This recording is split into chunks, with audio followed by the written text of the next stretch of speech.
ಅದೇ ರೀತಿ ಮತ್ತು ಇನ್ನೆರಡು ವಿಷಯಗಳ ಕಾರ್ಯ ಅಂದರೆ ಭಾರತೀಯ ಸೇನೆಯಲ್ಲಿ ಕೊರೋನಾ ಕಾರಣದಿಂದ ಇವರು ಏನ್ ಮಾಡ್ತಾ ಇದ್ದಾರೆ ಅನ್ನೋದು ಗೊತ್ತಿಲ್ಲ. ಕೇಂದ್ರ ಸರ್ಕಾರ ನಾಲ್ಕು ಸರ್ಕಾರ ಅನ್ನೋದು ನಮ್ಮ ವಿದ್ಯಾರ್ಥಿಗಳ ಮೂಲಕ ಘೋಷಣೆ ಕೂಗ್ತಾರೆ, ಭಾರತ್ ಮಾತಾ ಕಿ ಭಾರತ್ ಮಾತಾ ಕಿ.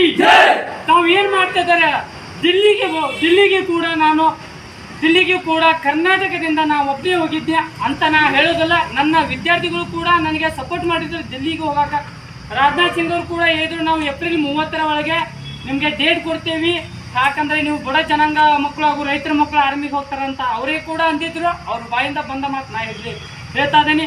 ಹಾಗೂ ಕೊರೋನಾ ಕಾರಣದಿಂದ ನಮ್ಮ ವಿದ್ಯಾರ್ಥಿಗಳ ವಯಸ್ಸು ಮಿತಿ ಮೀರಿ ಹೋಗಿದೆ. ಮತ್ತು ಇನ್ನೊಂದು ಘಟನೆ, ಗೋಕಾಕ್ ತಾಲೂಕಲ್ಲಿ ಒಂದು ವಿದ್ಯಾರ್ಥಿ ನೇಣಿಗೆ ಶರಣಾಗಿದ್ದಾನೆ. ಇದು ಕೇಂದ್ರ ಸರ್ಕಾರಕ್ಕೆ ತಲುಪಬೇಕಂತ ನಾನು ತಮ್ಮಲ್ಲಿ ಮನವಿ ಮಾಡಿಕೊಳ್ತೇನೆ. ಹಾಗಾಗಿ ಮತ್ತೆ ರಾಜಸ್ಥಾನ್ ರಾಯ್ಪುರದಲ್ಲಿ ಒಬ್ಬ ನೇಣಿಗೆ ಶರಣಾಗಿದ್ದಾನೆ. ಒಬ್ಬ ನದಿಯಲ್ಲಿ ಬಿದ್ದು ಅವನ ಜೀವವನ್ನು ಕೊಟ್ಟು ನಮ್ಮ ಹಾಲಿ ಸೈನಿಕರು ಹೋಗುವಂತವರಿಗೆ ಕೇಂದ್ರ ಸರ್ಕಾರಕ್ಕೆ ಒಂದು ಕೊಟ್ಟ ಗುರಿಯನ್ನು ಇದು ಮಾಡಿದ್ದಾರೆ.